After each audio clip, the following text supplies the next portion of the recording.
Vote ചെയ്യുമ്പോ കാണാം. അതെ, പാർട്ടി ചോദിക്കരുത്. പാർട്ടി ജയിച്ച പാർട്ടിയാകാലോ. പിന്നെ പാർട്ടി അറിയില്ല.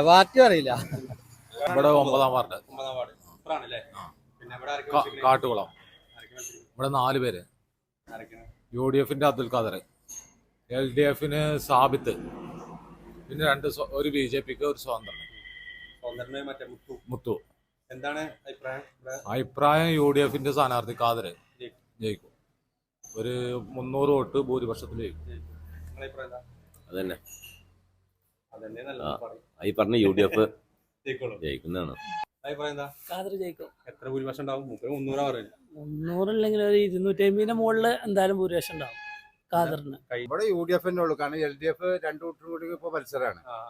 LDF അപ്പൊ CPI-യും CPM-ഉം ഒരു 2 സ്വതന്ത്രമായിട്ട് നിൽക്കുകയാണ്. പക്ഷെ ഇവിടെ ഇപ്പൊ ഞാൻ പറഞ്ഞാൽ അവർ രണ്ടാരും നിൽക്കുമ്പോ മറ്റേ UDF-ന് സുഖമായിട്ട് ജയിച്ചു പോവാ 9-ാം വാർഡില്. അതിൽ സംശയമില്ല. ഭൂരിപക്ഷം നമുക്ക് അങ്ങനെ വിലയിരുത്താനൊന്നും പറ്റില്ല.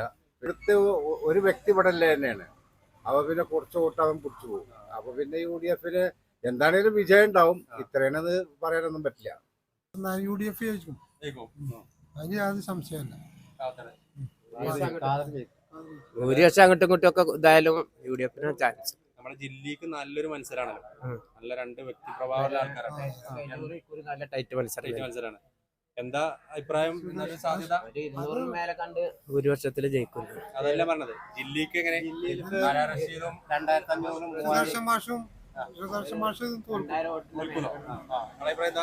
2000 വോട്ടിന് മേലെ കണ്ട് ഭൂരിപക്ഷം ഉണ്ടാവും. ഇവിടെ നമ്മളെ അരീക്കുണ്ട് റോഡൊക്കെ ചെറിയൊരു ബുദ്ധിമുട്ട് പറയുന്നുണ്ട്. അതിപ്പോ ഫുള്ള് തീർക്കലൊക്കെ നടക്കുമല്ലോ. അത് 2 വാർഡിന്റെയും ബൗണ്ടറിയാണ്. അപ്പൊ ആ 2 കൂട്ടരും സഹകരിച്ചെടുക്കേണ്ടതാണ്. 9-ാം വാർഡിന്റെ അതിർത്തിയാണ്. അത് അവരെടുക്കണം. ഇപ്രാവശ്യം ജയിച്ച 2 കൂട്ടരും കൂടി എടുക്കാന്ന് തീരുമാനിച്ചിട്ടുണ്ട്. അപ്പൊ എന്തായാലും പ്രാവശ്യം അത് തന്നെ ജയിക്കുള്ളൂ UDF. പഞ്ചായത്തിലൊരു ഭരണമാറ്റം ഉണ്ടാവുന്ന കേൾവി കേൾക്കുന്നില്ല. തീർച്ചയായിട്ടും ഇവിടെ UDF വരാൻ സാധ്യതയല്ല. മാറ്റം വരില്ല അല്ലെ? എന്താ അഭിപ്രായം? അത് അഭിപ്രായം തന്നെ. ഏത്? UDF തന്നെ. രണ്ടാം ഭൂരിപക്ഷം